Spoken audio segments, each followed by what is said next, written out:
Hello friends, Narasimha క్షేత్రాలలో ఒకటి అయిన స్వయంభుగా వెలిసిన లక్ష్మీ నరసింహస్వామి క్షేత్రాన్ని ఈ రోజు మీ ముందుకు తీసుకొచ్చాను. స్వామివారు ఇక్కడ ఎలా వెలిశాడు, ఇక్కడ స్థల పురాణం, అన్ని విషయాలు ఈ వీడియోలో చూసేద్దాం. వీడియోని చివరి వరకు చూడండి. మీ నుంచి ఒకటే కోరుకుంటున్నాను, ఈ వీడియో చూస్తూ ఒక లైక్ అయితే ఇచ్చేయండి. అలాగే ఈ వీడియో నచ్చితే సబ్స్క్రైబ్ అయితే చేసుకోండి. మన ఛానల్లో ప్రతి వీక్ ఇలాంటి టెంపుల్స్ వీడియోస్ వస్తూనే ఉంటాయి. ఈ ఆలయం పైకి వెళ్లే మార్గ మధ్యలో స్వామివారి యొక్క దశ అవతారాలు మనకి దర్శనమిస్తాయండి. ఈ అవతారాలలో స్వామివారు దుష్టులను సంహరించారు. పూర్వకాలంలో మలయగిరి అనే పర్వతం కన్యాకుమారి నుండి హిమాలయాలకు వెళ్తుండగా దాని ఒక్కొక్క రెక్క ఒక్కొక్క చోట పడిందట. అలా పడ్డ ఒక్కొక్క ప్రదేశమే మంగళగిరి. ఈ మంగళగిరి అనేది గుంటూరులో ఉంటుంది. యాదగిరి తెలంగాణలో ఉంటుంది. నందగిరి ఇది కూడా తెలంగాణలో ఉందండి. వేదగిరి, ఈ వేదగిరి వచ్చి మన నెల్లూరులో ఉంది. ఈ 4 ప్రదేశాలు నరసింహ క్షేత్రాలుగా ప్రసిద్ధి చెందాయి. ఈ రోజు మనం చూడబోయేది శ్రీ వేదగిరి లక్ష్మీ నరసింహస్వామి క్షేత్రం. బ్రహ్మాండ పురాణ ప్రకారం కృతయుగంలో కాశ్యప మహర్షి ఇక్కడ సప్త ఋషులతో కలిసి 7 యజ్ఞగుండాలను నిర్మించి ఘోరమైన తపస్సు చేశారట. యజ్ఞ పురాణాహుతి సమయంలో ఆ యజ్ఞగుండం నుండి వెలువడిన కాంతి స్వరూపమే సాక్షాత్తు లక్ష్మీ నరసింహస్వామి అని నమ్ముతారు. పవిత్ర పినాకిని నది దక్షిణ తీరమున వేదగిరి క్షేత్రమైన నరసింహ కొండపై వెలసి ఉన్న శ్రీ వేదగిరి లక్ష్మీ నరసింహస్వామి పూర్వం కశ్యప మహర్షి లోక కళ్యాణార్థం సప్త మహర్షులతో యజ్ఞం చేయదలచాలని వేదగిరికి దక్షిణ దిక్కున ఉన్న లోయలో 7 హోమగుండాలను ఏర్పాటు చేశారు. యాగ సంరక్షణార్థం గోవిందరాజు స్వామి వారిని ప్రతిష్ఠ గావించారు. ఈ యాగమును నిర్విఘ్నంగా పూర్తి చేశారన్నమాట. ఆ యాగ పురోహతిలో నుంచి వైశాఖ మాస శుద్ధ చతుర్దశి స్వాతి నక్షత్ర సాయ సంధ్య సమయంలో ఉద్భవించిన తేజస్సు జ్యోతి రూపంలో ఉత్తర దిశగా ప్రయాణించి ప్రస్తుతం స్వామివారు వెలసి ఉన్న గుహలో అంతరార్థం అయ్యారు. ఆ జ్యోతినే గుహలో కశ్యప మహర్షి సప్త ఋషులతో అచ్చటే స్వామివారిని ప్రతిష్ఠ గావించారు. సప్త మహర్షులు యాగం చేసినటువంటి 7 హోమగుండాలు నేటికి 7 కోనేరులుగా మనకి దర్శనమిస్తుంటాయి. శ్రీకృష్ణ అర్జునుల చేత తరమబడిన అశ్వత్థామ తలదాచుకున్న గుహలు ఈ ప్రదేశంలో ఉన్నవని ప్రతిది. శ్రీవారి పాదాలు ఇప్పటికీ ఈ క్షేత్రంపై మనం దర్శించుకోవచ్చు. ఈ పాదాలు చాలా మందికి తెలియదు.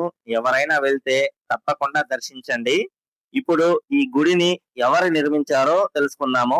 ఈ గుడిని పల్లవుల కాలంలో 7వ శతాబ్దంలో పల్లవుల రాజు అయిన విక్రసింహరాజు నెల్లూరుని పాలిస్తూ ఉంటాడు. అప్పుడు చోళులు వచ్చి దండయాత్ర చేస్తారు. ఆ టైంలో పల్లవులకి చోళులకి ఒక పెద్ద యుద్ధమే జరుగుతుంది. ఎక్కడ అంటే పెన్నా నది ఒడ్డున.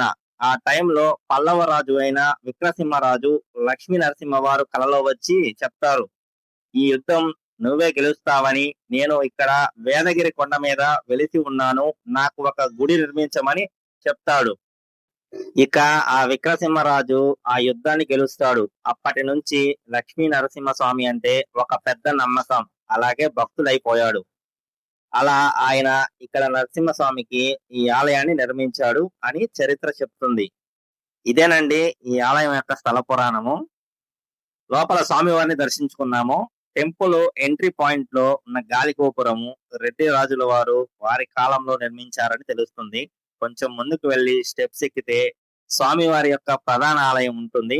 అక్కడే స్వామివారు ప్రత్యక్షమైన స్థలం. లోపల ఫొటోస్ తీయకూడదని ఉంది, అందుకే ఆలయం లోపల ఉన్న స్వామివారిని చూపించలేకపోతున్నాము. ఆలయం పైన ఆంజనేయ స్వామివారు విగ్రహాన్ని ఆ కొండ రాయితో మలచి చెక్కడం విశేషం అండి. ప్రధాన ఆలయం ఎదురుగా ధ్వజస్తంభం దర్శనమిస్తుంది. ఈ ధ్వజస్తంభం చాలా చాలా బాగుంటుందండి. స్వామి దర్శనం అనంతరం ఆదిలక్ష్మి అమ్మవారు కూడా ఇక్కడ కొలువైన పుణ్యక్షేత్రం. మనం ఇప్పుడైతే పైకి వెళ్తే అమ్మవారిని దర్శించుకుందాం. ఈ కొండ ప్రాంతం నుండి సొరంగం కూడా ఉందంట.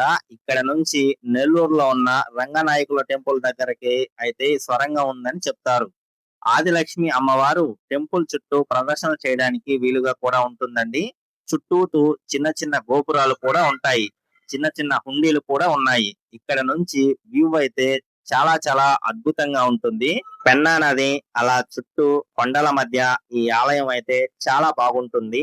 ఇక్కడ కొండి కాసుల హుండీ అని కూడా ఉంటుంది. ఇది ప్రత్యేకంగా చెప్పాలి దీని గురించి.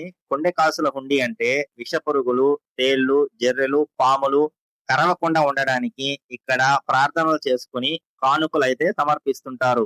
వెంకటేశ్వర స్వామి వారిని వడ్డీ కాసులవాడ అని ఎలా పిలుస్తామో, శ్రీ వేదగిరి లక్ష్మీ నరసింహస్వామిని కొండి కాసులవాడ అని పిలుస్తుంటారు. చాలా మంది ఈ హుండీలో డబ్బులు వేస్తుంటారు. ఆదిలక్ష్మి అమ్మవారు సంతానం ఇస్తుందని ఇక్కడ చెట్టుకి ఉయ్యాల కడితే పిల్లలు లేని వారికి సంతానం కలుగుతున్నట. ఈ ఆలయం వెనుక వైపు ఈ కొండల మధ్య శ్రీవారి పాదాన్ని కూడా దర్శించవచ్చు. అది కూడా మీకు చూపిస్తాను. ఇలా ఈ ఆలయం వెనుక నుంచి కాస్త దూరం అయితే నడుస్తూ వెళ్ళాలి. అలా మార్గ మధ్యలో శ్రీవారి పాదానికి పోవు దారి ఉంటుంది.